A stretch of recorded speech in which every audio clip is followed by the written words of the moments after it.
आज हिंदुस्तान में कौन है जो महंगाई की वजह से परेशान नहीं है?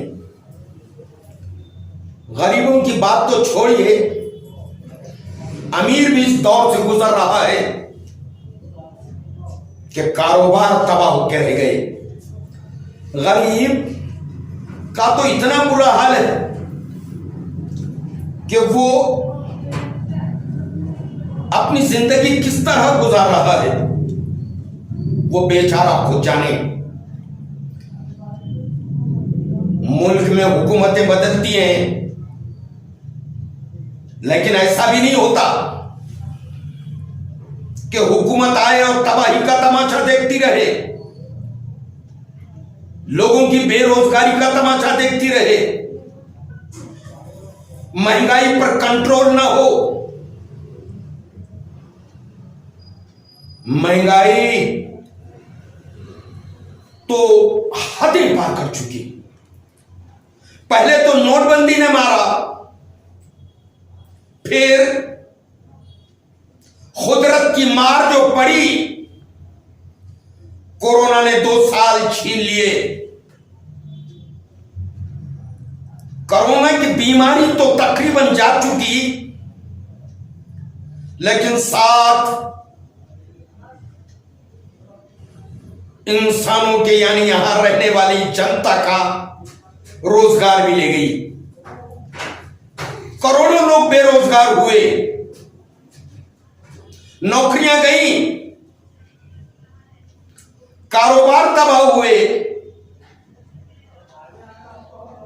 समझ ना पाया हिंदुस्तान। हुकूमत का काम था, उसकी जिम्मेदारी थी कि वो जनता को इस मुसीबत से बाहर निकाले, लेकिन हुकूमत हिंदुस्तान की जनता को परेशानियों से निजात क्या दिलाती, बल्कि जीएसटी की मार पर मार लगाती चली गई। कौन सी चीज है जो इंसान की जरूरत ना हो, सबको जीएसटी इंसानों से दूर कर चुकी। जीएसटी की मार तमाम अशिया पे पड़ी, खाने पीने की चीजों पर पड़ी, तेल पर पड़ी। परेशान होता रहा इंसान। मासूम बच्चों की तालीम पर पड़ी। आज एक आम आदमी अपनी बच्चों की तालीम के अखराजात पूरा करने से मुतासिर है, परेशान है कि अपने बच्चों को कैसे तालीम हासिल करवाए। स्कूलों की फीस आसमान को छू रही है। किताबों कापियों पर जीएसटी लगा दिया गया। एक पेंसिल, उस पर भी जीएसटी लगा दिया गया। हिंदुस्तान में पैदा होने वाला लड़का, बच्चा, लड़की सब मुसीबत में। मां बाप अपने बच्चों की बेबसी को देखकर रोते हैं, लेकिन हुकूमत के जिम्मेदारों की आंख में आंसू नहीं आता। यह सब कुछ हुआ, बढ़ता गया सब।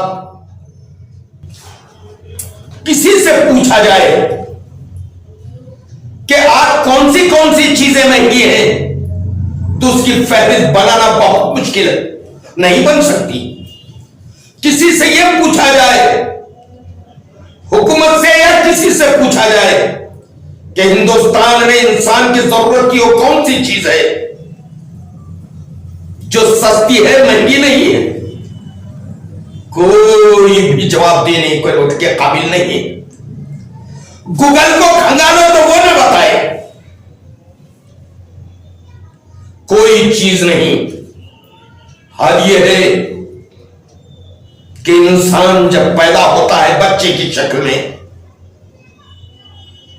पैदा होते ही जीएसटी का भूत उसे अपनी पकड़ में ले लेता है। बच्चों के दूध पीने की शीशियां, बोतलें, उसके डायपर्स तक जीएसटी लग गई, फिर भी बर्दाश्त करते रहे।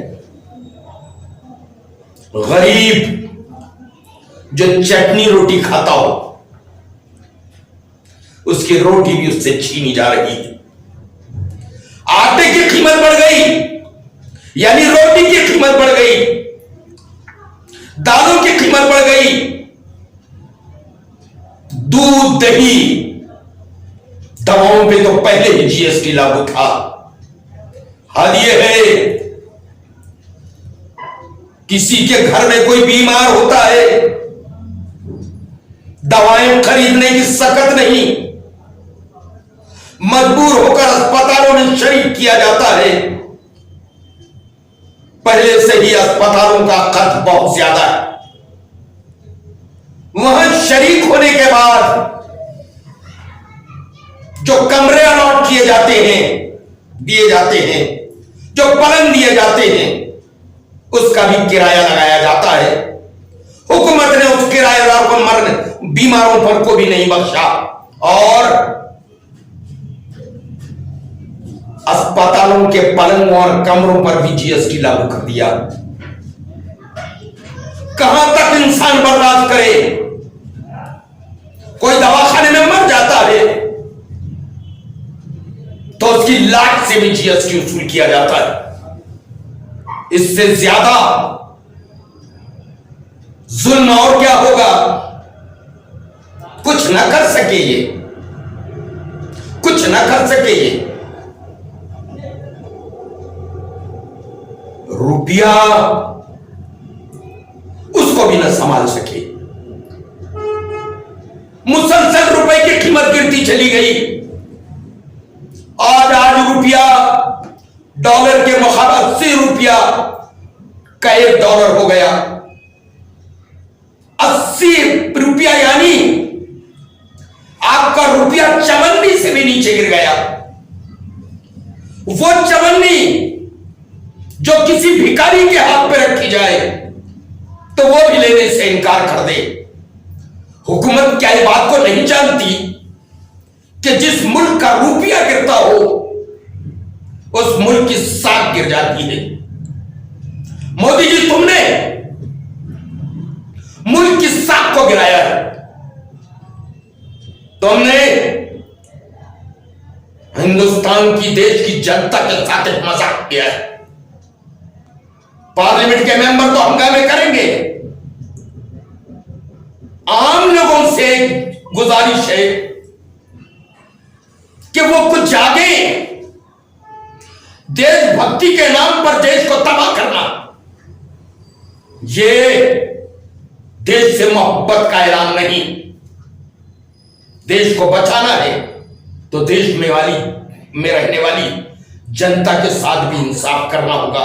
उनको भी वो रास्ते देने होंगे जिस पे गुजर कर वो खुशहाल जिंदगी गुजार सकते हो। इससे ज्यादा बोलने के लिए कुछ रहा नहीं। बहुत सी बातें टीवी पे सुन लेते हैं, अखबारात में पढ़ लेते हैं। हम भी इस YouTube चैनल से एक कमजोर सी आवाज से ही उठाकर उन लोगों के साथ शामिल होना चाहते हैं जो इस महंगाई के खिलाफ एहतजाज कर रहे हैं।